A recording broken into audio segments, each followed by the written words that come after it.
Everyone, let's talk about radians. Radians pi की एक बहुत ही अहम तरीन एप्लीकेशन है।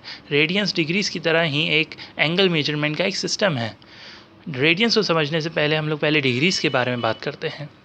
डिग्रीज क्या होते हैं?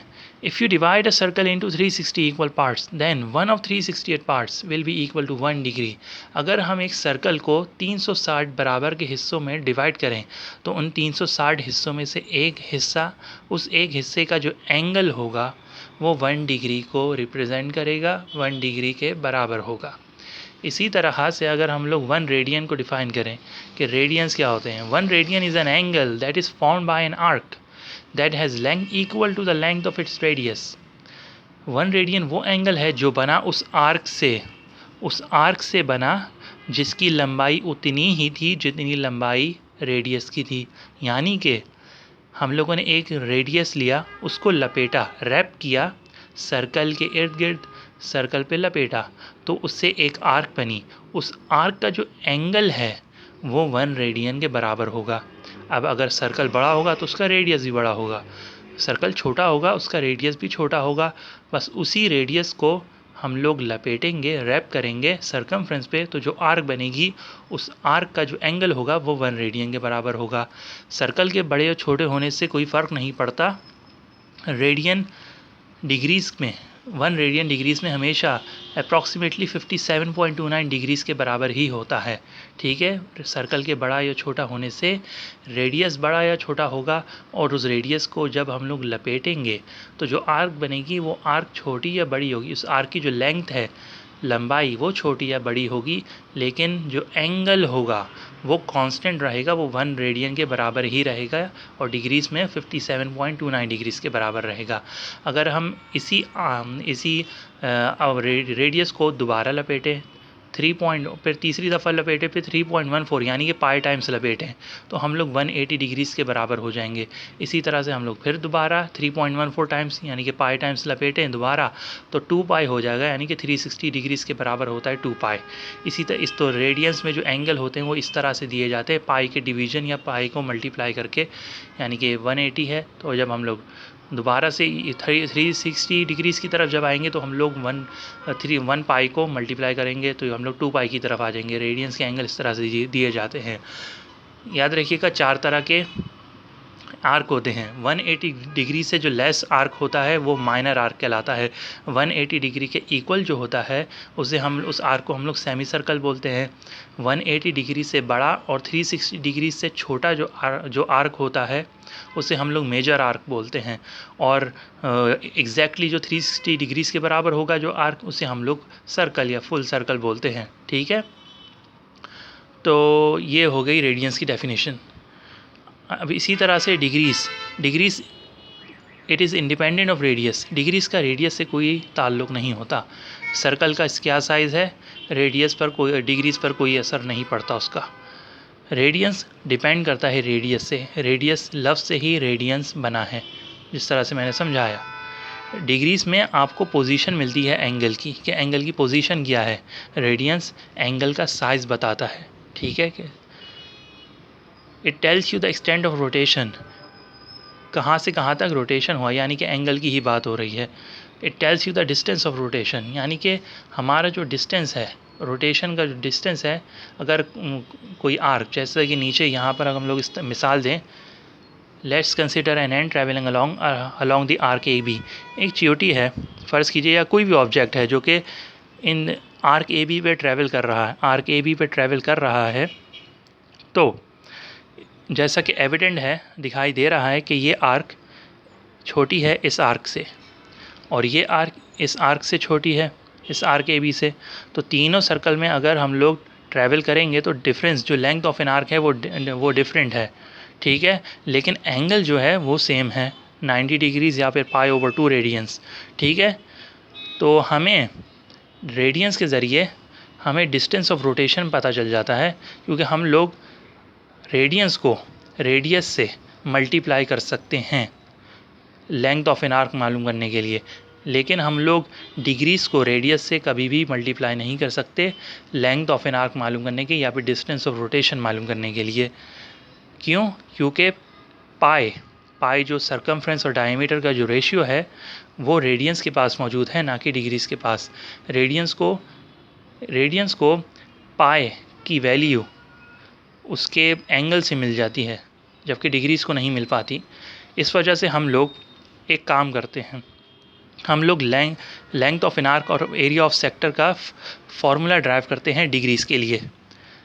लेंथ ऑफ एन आर्क की जब हम लोग बात करते हैं हम लोग ये बाउंड्री जो है उसकी लंबाई, लेंथ ऑफ एन बाउंड्री उसकी बात कर रहे हैं। और जब हम लोग सेक्टर की बात करते हैं तो उस बाउंड्री के नीचे जो एरिया है, जिस तरह से पिज़्ज़ा का स्लाइस होता है, पिज़्ज़ा का जो स्लाइस होता है, तो इस जो बाउंड्री के नीचे जो एरिया है हम उस एरिया की बात कर रहे हैं और इस एरिया को हम लोग सेक्टर बोलते हैं।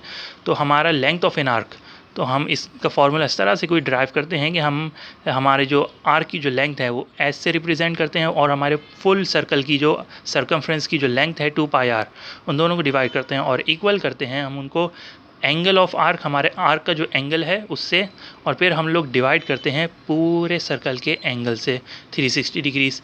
इस तरह से जब हम लोग लेंथ ऑफ आर्क के लिए सॉल्व करते हैं तो हमारे पास theta divided by 360 degrees multiply by 2 times pi times radius, इस तरह से हमारे पास ये फॉर्मूला आ जाता है।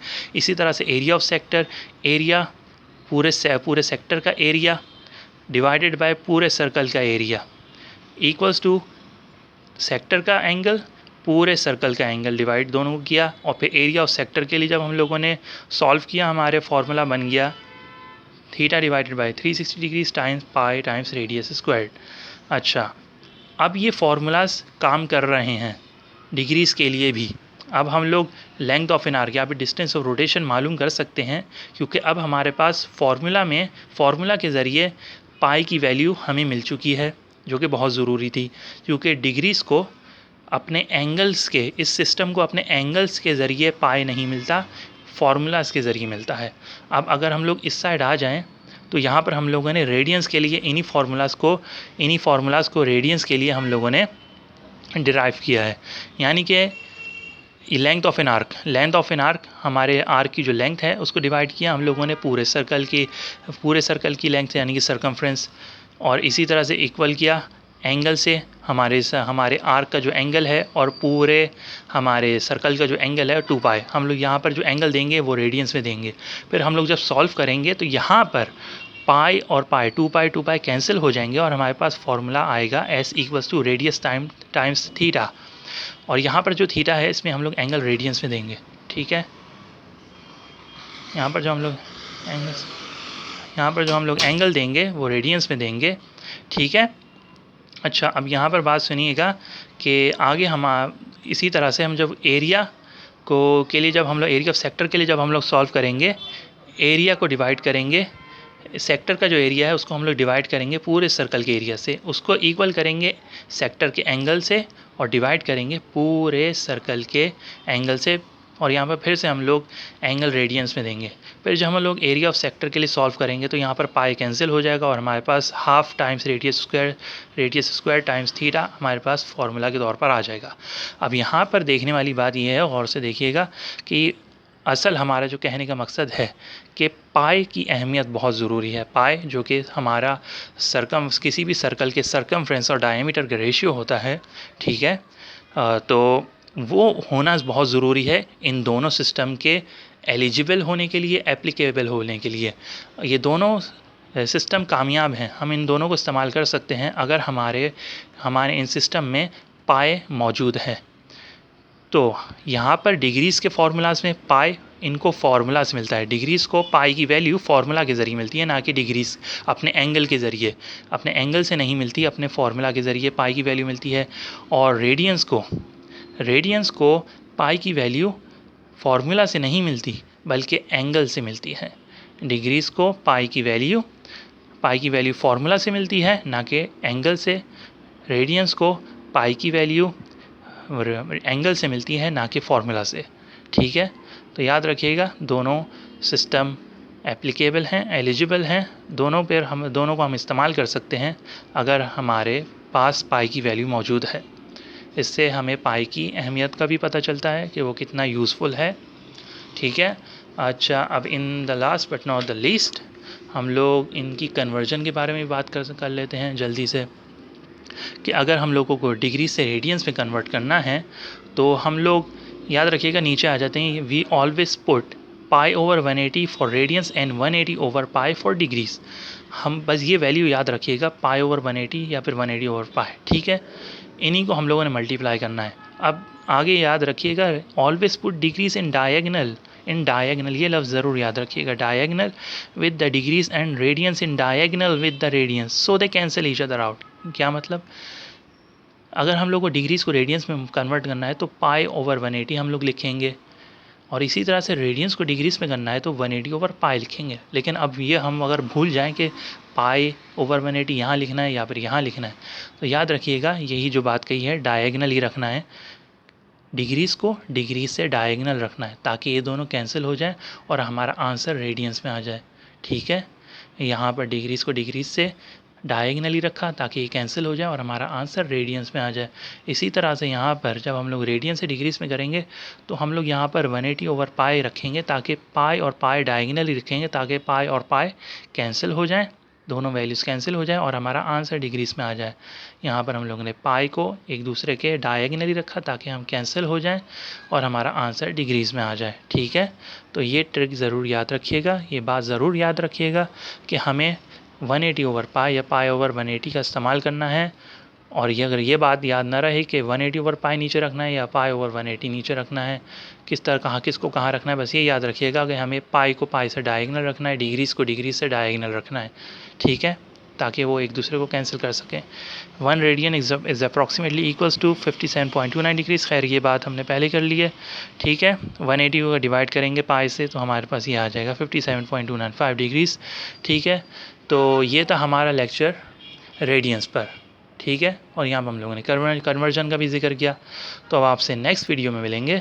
आप सबके वक्त का बहुत बहुत शुक्रिया, थैंक यू।